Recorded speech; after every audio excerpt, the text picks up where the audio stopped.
I hope you guys are all doing well. Welcome back to my channel. This video took me a few weeks to organize, so I was hoping to get it out sooner, but here I am, and I hope you guys enjoy this content. This is going to cover the Allen Cognitive Disabilities Model, but specifically the Allen Cognitive Levels, or ACLs. And ACLs are very helpful in understanding where your patient's level of cognition is at, so their cognitive ability. And these levels are a continuum, so they can change and people can progress as well as regress within those levels.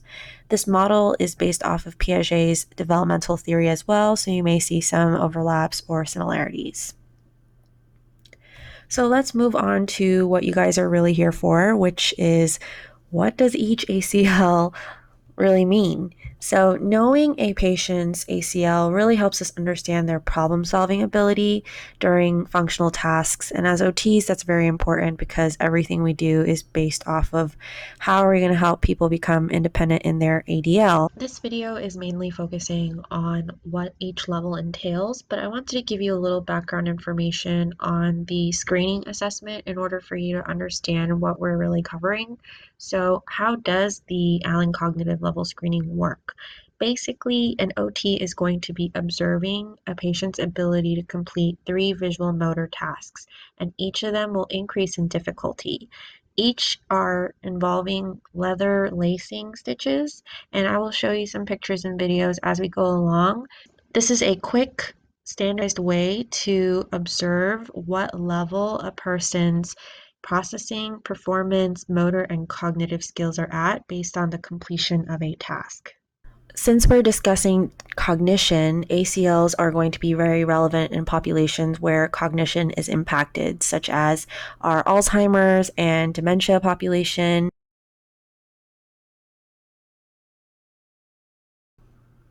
Please remember that as OTs, we are focusing on modifying and changing the environment as well as the activities that are important to us to accomplish so that it matches the person's cognition level. So it's really establishing that just right challenge. Let's start off with level 1, and level 1 is automatic and reflexive. That's what you want to remember for 1, which means that your attention span at 1 is just a few seconds at most, and you have very minimal response to the environment, and you are at total assist level. So now we're moving on to ACL 2, and 2 is postural and gross motor. So the main things you want to remember at 2 is that the person is able to help their caregiver with simple tasks. So they can also move their body to adjust to be in a comfortable position. So this is actually where one of my children that I work with in home health is at right now. They're at level 2. So they can move around if they're in an uncomfortable position. So he will roll around in bed or stretch a certain direction if he's uncomfortable. And in that way, he can help a little bit with things like diaper changes because he might be able to assist in the rolling. But he's still at maximum assistance. So at level 2, you are still considered severely impaired, and your attention is just a couple minutes long.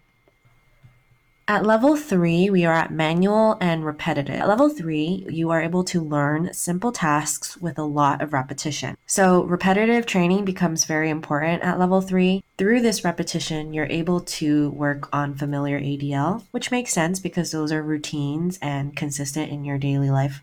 So repetition, 3-3-3 repetition.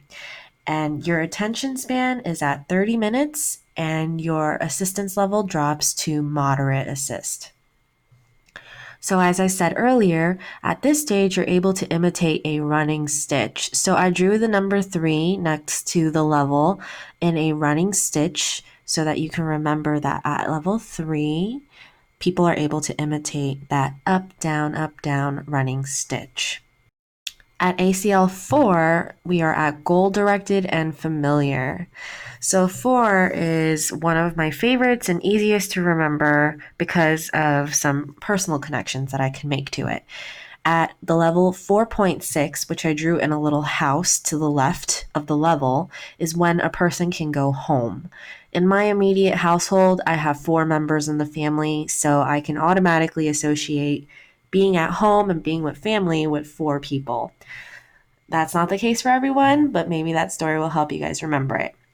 At level 4, you can do simple tasks and you're able to work well with visual cues and matching, but you can't learn or problem solve yet. So you're able to do some things routinely with some support and you're at minimal assistance, but you're not able to learn new things and overtly problem solve quite yet. At level 4, a person can imitate a whip stitch and their attention span is hours long.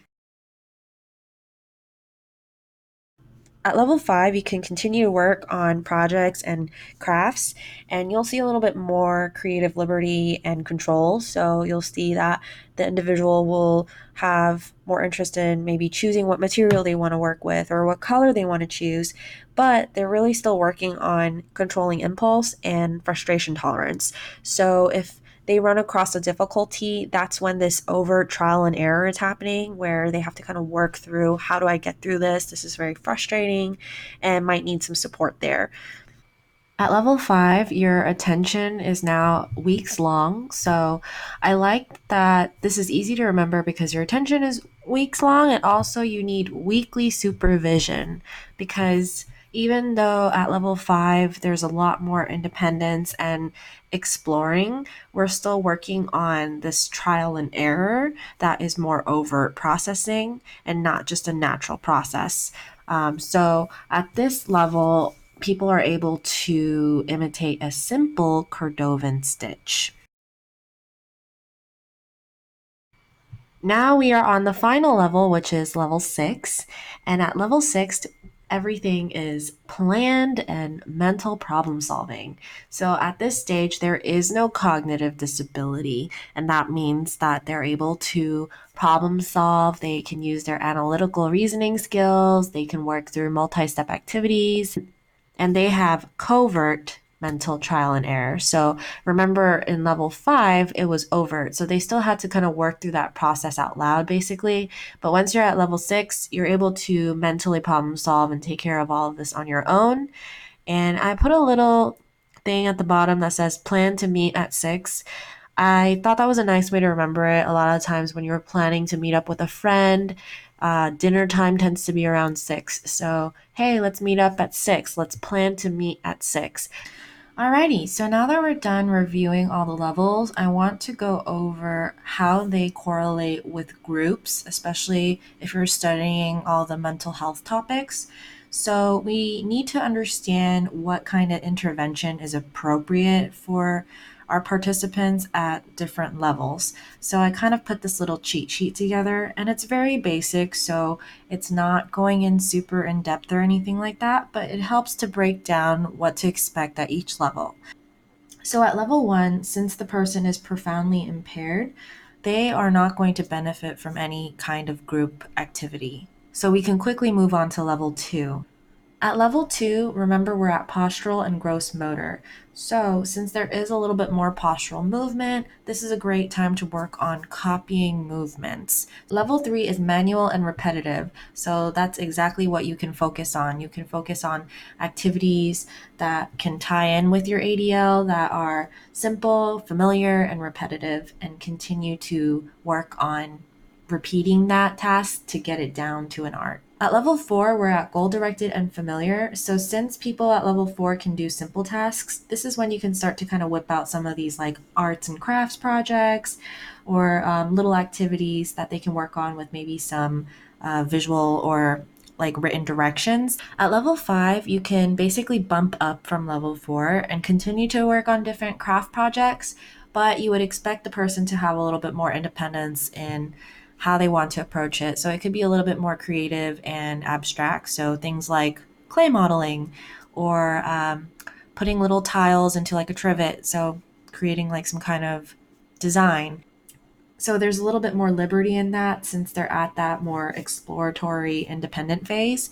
But you'll still have to work with them on kind of working through some of the difficulties of trial and error. Keep in mind that new learning and generalizing is happening, but they're still working through that trial and error process and they're not completely independent at reasoning and problem solving. So there will be times where you might have to step in and mediate to help or facilitate something, especially if they're emotionally upset or frustrated with the activity.